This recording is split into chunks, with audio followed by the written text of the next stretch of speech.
सियावर रामचंद्र की जय। मेरे ನನ್ನ ಪ್ರೀತಿಯ ದೇಶವಾಸಿಗಳೇ ನಮಸ್ಕಾರ. राम राम। ಜೀವನದ ಕೆಲವು ಕ್ಷಣಗಳು ದೇವರ ಆಶೀರ್ವಾದದ ಕಾರಣದಿಂದ ವಾಸ್ತವದಲ್ಲಿ ಬದಲಾಗುತ್ತದೆ. ಇಂದು ಎಲ್ಲ ಭಾರತೀಯರ ಪಾಲಿಗೆ, ಜಗತ್ತಿನ ಎಲ್ಲ ರಾಮ ಭಕ್ತರ ಪಾಲಿಗೆ ಇದೊಂದು ಪವಿತ್ರ ಕ್ಷಣವಾಗಿದೆ. राम भक्तों के ಎಲ್ಲೆಡೆ ಶ್ರೀರಾಮ ಪ್ರಭುವಿನ ಭಕ್ತಿಯ ಅದ್ಭುತ ವಾತಾವರಣವಿದೆ. हर तरफ ನಾಲ್ಕು ದಿಕ್ಕಿನಲ್ಲಿ ರಾಮ ನಾಮದ ಪ್ರಭೆ ಇದೆ. ರಾಮ ಭಜನೆಯ ಅದ್ಭುತ ಸೌಂದರ್ಯ ಮಾಧುರ್ಯವಿದೆ. दिशाओं में ಪ್ರತಿಯೊಬ್ಬರೂ ಇದೇ ಜನವರಿ 22ರ ದಿನಕ್ಕಾಗಿ, ಆ ಐತಿಹಾಸಿಕ ಪವಿತ್ರ ಕ್ಷಣಕ್ಕಾಗಿ ಕಾಯುತ್ತಿದ್ದಾರೆ. ಈಗ ಅಯೋಧ್ಯೆಯಲ್ಲಿ ರಾಮ್ ಲಲ್ಲಾನ ಪ್ರಾಣ ಪ್ರತಿಷ್ಠಾಪನೆಗೆ ಕೇವಲ 11 ದಿನಗಳು ಬಾಕಿ ಇವೆ. ನನ್ನ ಪುಣ್ಯದಿಂದಾಗಿ ಈ ಪವಿತ್ರ ಕಾರ್ಯಕ್ರಮದಲ್ಲಿ ಭಾಗಿಯಾಗುವ ಅವಕಾಶ ನನಗೂ ದೊರೆಯುತ್ತಿದೆ.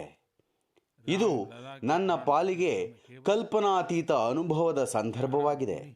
ಇದರಿಂದ ನಾನು ಭಾವುಕನಾಗಿದ್ದೇನೆ, ಭಾವ ವಿಹ್ವಲನಾಗಿದ್ದೇನೆ. ಜೀವನದಲ್ಲಿ ಇದೇ ಮೊದಲ ಬಾರಿಗೆ ಈ ರೀತಿಯ ಭಾವನೆ ನನಗೆ ಉಂಟಾಗುತ್ತಿದೆ. ये मेरे लिए ನಾನು ಬೇರೊಂದು ಅನನ್ಯ ಬಗೆಯ ಭಾವ ಭಕ್ತಿಯ ಅನುಭೂತಿಗೆ ಒಳಗಾಗಿದ್ದೇನೆ. ನನ್ನ ಅಂತರಂಗದ ಈ ಭಾವಯಾತ್ರೆ ನನ್ನ ಪಾಲಿಗೆ ಅಭಿವ್ಯಕ್ತಿಯದಲ್ಲ, पहली बार ಬದಲಿಗೆ ಅನುಭೂತಿಯ ಸನ್ನಿವೇಶವಾಗಿದೆ. तरह के मनोभाव से ಈ ಭಾವನೆಯ ಗಹನತೆ, ವ್ಯಾಪಕತೆ ಮತ್ತು ತೀವ್ರತೆಯನ್ನು ಪದಗಳಲ್ಲಿ ಹೇಳಬೇಕೆಂದರೂ ಅದು ಸಾಧ್ಯವಾಗುತ್ತಿಲ್ಲ. ನನ್ನ ಈ ಸ್ಥಿತಿ ನಿಮಗೂ ಅರ್ಥವಾಗುತ್ತಿರಬಹುದು. अनुभूति ಇದೊಂದು ಕನಸನ್ನು ಬಹಳಷ್ಟು ಜನರು ವರ್ಷಗಳ ಕಾಲ ಒಂದು ಸಂಕಲ್ಪದಂತೆ ತಮ್ಮ ಹೃದಯದಲ್ಲಿ ಕಾಪಿಟ್ಟುಕೊಂಡಿದ್ದರು.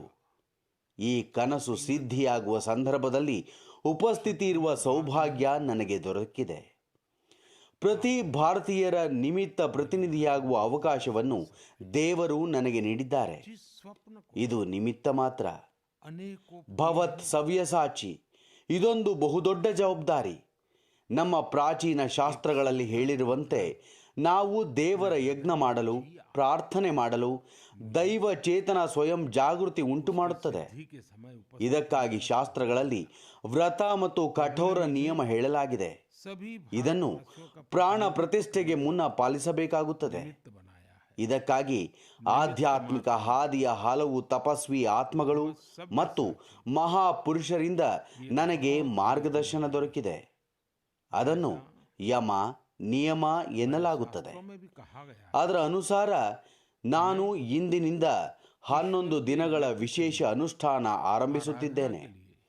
ಈ ಪವಿತ್ರ ಸಂದರ್ಭದಲ್ಲಿ ನಾನು ಪರಮಾತ್ಮನ ಶ್ರೀ ಚರಣಗಳಲ್ಲಿ ಪ್ರಾರ್ಥನೆ ಸಲ್ಲಿಸುತ್ತಾ, ಋಷಿಗಳು, ಮುನಿಗಳು, ತಪಸ್ವಿಗಳ ಪುಣ್ಯ ಸ್ಮರಣೆ ಮಾಡುತ್ತಾ ಹಾಗೂ ಈಶ್ವರ ಸ್ವರೂಪಿಗಳಾದ ಜನತಾ ಜನಾರ್ದನರಲ್ಲಿ ಪ್ರಾರ್ಥನೆ ಮಾಡಿಕೊಳ್ಳುತ್ತೇನೆ.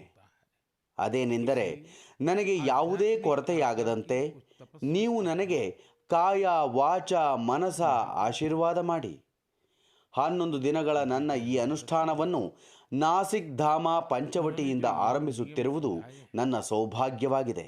उसके अनुसार ಪಂಚವಟಿಯು ಪ್ರಭು ಶ್ರೀ ರಾಮಚಂದ್ರ ಓಡಾಡಿದ, ಕಾಲ ಕಳೆದ ಪುಣ್ಯ ಭೂಮಿಯಾಗಿದೆ. ಇಂದು ನನ್ನ ಪಾಲಿಗೆ ಮತ್ತೊಂದು ಸುಸಂದರ್ಭವೂ ಒದಗಿ ಬಂದಿದೆ. इस पवित्र ಅದೇನೆಂದರೆ, ಇಂದು ಸ್ವಾಮಿ ವಿವೇಕಾನಂದ ಅವರ ಜನ್ಮ ಜಯಂತಿ ದಿನ. ಸ್ವಾಮಿ ವಿವೇಕಾನಂದರು ಸಾವಿರಾರು ವರ್ಷಗಳ ಭಾರತದ ಆತ್ಮಬಲದ ಕ್ರಾಂತಿ ಕಿರಣವಾದವರು. जनार्दन ಇಂದು ಅದೇ ಆತ್ಮವಿಶ್ವಾಸ ಭವ್ಯ ರಾಮ ಮಂದಿರದ ರೂಪದಲ್ಲಿ ನಮ್ಮ ಹೆಗ್ಗುರುತಾಗಿ ಸಾಕಾರಗೊಳ್ಳುತ್ತಿದೆ. मुझे आशीर्वाद दे। ಚಿನ್ನದ ಜೊತೆಗೆ ರತ್ನ ಎಂಬಂತೆ ಮತ್ತೊಂದು ವಿಶೇಷವೆಂದರೆ, ಇಂದು ಮಾತೆ ಜೀಜಾಬಾಯಿ ಅವರ ಜನ್ಮದಿನವೂ ಆಗಿದೆ. साथियों, ಮಾತೆ ಜೀಜಾಬಾಯಿ ಅವರು ಛತ್ರಪತಿ ಶಿವಾಜಿ ಮಹಾರಾಜ್ ರೂಪದಲ್ಲಿ ಒಬ್ಬ ಮಹಾಪುರುಷನಿಗೆ ಜನ್ಮ ನೀಡಿದವರು. मैं ಇಂದು ನಾವು ನಮ್ಮ ಭಾರತವನ್ನು ಯಾವ ನಕ್ಷೆಯ ರೂಪದಲ್ಲಿ ನೋಡುತ್ತಿದ್ದೇವೆಯೋ ಅದರಲ್ಲಿ ಮಾತೆ ಜೀಜಾಬಾಯಿ ಅವರ ಬಹುದೊಡ್ಡ ಕೊಡುಗೆ ಇದೆ. ಮಿತ್ರರೇ, ಮಾತೆ ಜೀಜಾಬಾಯಿಯ ಪುಣ್ಯಸ್ಮರಣೆ ಮಾಡುತ್ತಿರುವಂತೆಯೇ ನನಗೆ ನನ್ನ ತಾಯಿಯ ನೆನಪಾಗುತ್ತಿರುವುದು ತುಂಬಾ ಸ್ವಾಭಾವಿಕ. एक सुखद संयोग ये ನನ್ನ ತಾಯಿ ಜೀವನದ ಕೊನೆಯವರೆಗೂ ಜಪಮಾಲೆ ಹಿಡಿದು ಸೀತಾರಾಮನ ನಾಮ ಭಜನೆ ಮಾಡುತ್ತಿದ್ದವರು. विवेकानंद जी तो थे। ಸ್ನೇಹಿತರೆ, ಪ್ರಾಣ ಪ್ರತಿಷ್ಠಾಪನೆಯ ಮಂಗಳಕರವಾದ ಸಂದರ್ಭದಲ್ಲಿ ಚರಾಚರ ಸೃಷ್ಟಿಯ ಆ ಚೈತನ್ಯ ಕ್ಷಣ, ಆಧ್ಯಾತ್ಮಿಕ ಅನುಭೂತಿಯ ಆ ಸನ್ನಿವೇಶ, ಗರ್ಭಗುಡಿಯಲ್ಲಿ ಆ ಕ್ಷಣದಲ್ಲಿ ಏನು ತಾನೇ ಸಾಧ್ಯವಾಗುವುದಿಲ್ಲ. ಸ್ನೇಹಿತರೆ, ಶಾರೀರಿಕ ರೂಪದಲ್ಲಿ ನಾನು ಈ ಪವಿತ್ರ ಸಂದರ್ಭದ ಸಾಕ್ಷಿಯಾಗುತ್ತೇನೆ. ಆದರೆ ನನ್ನ ಮನಸ್ಸಿನಲ್ಲಿ, ಹೃದಯದ ಪ್ರತಿ ಸ್ಪಂದನದಲ್ಲಿ 140 ಕೋಟಿ ಭಾರತೀಯರು ನನ್ನ ಜೊತೆಯಲ್ಲಿರುತ್ತಾರೆ. माता जीजाबाई ನೀವು ನನ್ನ ಜೊತೆಯಲ್ಲಿರುವುದಾದರೆ ಪ್ರತಿ ರಾಮಭಕ್ತರು ನನ್ನೊಂದಿಗೆ ಇದ್ದಂತೆ. ಹಾಗೂ ಚೈತನ್ಯದ ಈ ಕ್ಷಣ ನಮ್ಮೆಲ್ಲರಿಗೂ ಮಹತ್ವದ ಅನುಭೂತಿಯಾಗಲಿದೆ. अपने ರಾಮ ಮಂದಿರಕ್ಕಾಗಿ ತಮ್ಮ ಜೀವನವನ್ನೇ ಸಮರ್ಪಿತಗೊಳಿಸಿದ ಅಸಂಖ್ಯಾತ ವ್ಯಕ್ತಿತ್ವಗಳ ಪ್ರೇರಣೆಯನ್ನು ನಾನು ನಿಮ್ಮೊಂದಿಗೆ ಕೊಂಡೊಯ್ಯುತ್ತೇನೆ. का बहुत बड़ा योगदान ತ್ಯಾಗ, ತಪಸ್ಸಿನ ಆ ಮೂರ್ತಿಗಳು, 500 ವರ್ಷಗಳ ಸುದೀರ್ಘ ಧೈರ್ಯದ ಆ ಕಾಲ, ಅಗಣಿತ ತ್ಯಾಗ ತಪಸ್ಸಿನ ಘಟನೆಗಳು, मुझे अपनी ದಾನಿಗಳು, ಬಲಿದಾನಿಗಳ ಸಂದಣಿ, ಹೆಸರೇ ಮುಂಚೂಣಿಗೆ ಬಾರದ ಲೆಕ್ಕವಿಲ್ಲದಷ್ಟು ಜನರು. अंत तक ಆದರೆ ಅವರೆಲ್ಲರ ಜೀವನದ ಏಕಮಾತ್ರ ಧ್ಯೇಯ ಭವ್ಯ ರಾಮ ಮಂದಿರದ ನಿರ್ಮಾಣವಾಗಿತ್ತು. साथियों, ಇಂಥ ಅಸಂಖ್ಯಾತ ಜನರ ನೆನಪು ನನ್ನೊಂದಿಗೆ ಇರಲಿದೆ. चराचर 140 ಕೋಟಿ ದೇಶವಾಸಿಗಳು ಆ ಕ್ಷಣದಲ್ಲಿ ನನ್ನ ಮನಸ್ಸಿನಲ್ಲಿರಲಿದ್ದಾರೆ. ಯಾವಾಗ ನಾನು ನಿಮ್ಮೆಲ್ಲರ ಬಲದೊಂದಿಗೆ ಗರ್ಭಗೃಹ ಪ್ರವೇಶಿಸುತ್ತೇನೆಯೋ ಆಗ ನನಗೂ ನಾನು ಒಬ್ಬನೇ ಇಲ್ಲ, ನನ್ನೊಂದಿಗೆ ನೀವೆಲ್ಲ ಇದ್ದೀರಿ ಎಂಬ ಭಾವನೆ ಮೂಡಲಿದೆ.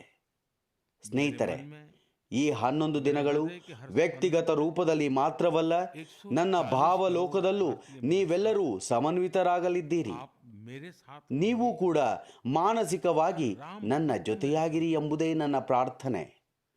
ರಾಮಲಲ್ಲಾನ ಚರಣದಲ್ಲಿ ನಾನು ನಿಮ್ಮೆಲ್ಲರ ಭಾವನೆಯನ್ನು ನನ್ನ ಭಾವನೆಯೊಂದಿಗೆ ಅರ್ಪಣೆ ಮಾಡುತ್ತೇನೆ. ಸ್ನೇಹಿತರೆ, ಈಶ್ವರ ನಿರಾಕಾರ ಎಂಬ ಸತ್ಯವನ್ನು ನಾವೆಲ್ಲರೂ ಬಲ್ಲೆವು. ಆದರೆ ದೇವರು ನಮ್ಮ ಆಧ್ಯಾತ್ಮ ಯಾತ್ರೆಯಲ್ಲಿ ಬಲ ನೀಡಲು ಸಾಕಾರ ರೂಪದಲ್ಲೂ ಇದ್ದಾನೆ. ಜನತಾ ಜನಾರ್ದನರಲ್ಲೇ ದೇವರ ರೂಪವಿದೆ. ಇದನ್ನು ನಾನು ಸಾಕ್ಷಾತ್ತಾಗಿ ನೋಡಿದ್ದೇನೆ, ಅನುಭವಿಸಿದ್ದೇನೆ. नई ऊर्जा का ಆದರೆ ದೇವರ ರೂಪದ ಜನರು ಶಬ್ದಗಳಲ್ಲಿ ತಮ್ಮ ಭಾವನೆ ಪ್ರಕಟಪಡಿಸಿದಾಗ, ಆಶೀರ್ವಾದ ನೀಡಿದಾಗ ನನ್ನಲ್ಲೂ ಹೊಸ ಚೈತನ್ಯ ಮೂಡುತ್ತದೆ. मेरी प्रार्थना है ಇಂದು ನನಗೆ ನಿಮ್ಮ ಆಶೀರ್ವಾದದ ಅವಶ್ಯಕತೆ ಇದೆ. ಇದಕ್ಕಾಗಿ ನನ್ನ ಪ್ರಾರ್ಥನೆ ಏನೆಂದರೆ, ಶಬ್ದಗಳಲ್ಲಿ, ಬರವಣಿಗೆಯಲ್ಲಿ ನಿಮ್ಮ ಭಾವನೆಗಳನ್ನು ತಪ್ಪದೇ ಪ್ರಕಟಿಸಿ ನನಗೆ ತಪ್ಪದೇ ಆಶೀರ್ವಾದ ನೀಡಿ. ನಿಮ್ಮ ಆಶೀರ್ವಾದದ ಪ್ರತಿಯೊಂದು ಶಬ್ದವೂ ನನ್ನ ಪಾಲಿಗೆ ಕೇವಲ ಶಬ್ದವಲ್ಲ, ಮಂತ್ರವಾಗಲಿದೆ. ಮಂತ್ರ ಶಕ್ತಿಯ ರೂಪದಲ್ಲಿ ಅವು ತಪ್ಪದೇ ಕಾರ್ಯನಿರ್ವಹಿಸಲಿವೆ. नमो ऐप ನೀವು ನಿಮ್ಮ ಶಬ್ದಗಳನ್ನು, ನಿಮ್ಮ ಭಾವನೆಗಳನ್ನು ನಮೋ ಆ್ಯಪ್ ಮೂಲಕ ನೇರವಾಗಿ ನನಗೆ ಸಲ್ಲಿಸಬಹುದಾಗಿದೆ. ಬನ್ನಿ, ನಾವೆಲ್ಲರೂ ಪ್ರಭು ಶ್ರೀರಾಮನ ಭಕ್ತಿಯಲ್ಲಿ ಲೀನವಾಗೋಣ. ಈ ಭಾವನೆಯೊಂದಿಗೆ ಎಲ್ಲ ರಾಮ ಭಕ್ತರಿಗೂ ಕೋಟಿ ಕೋಟಿ ಕೋಟಿ ನಮನಗಳು. जय सिया राम, जय सिया राम, जय सिया राम.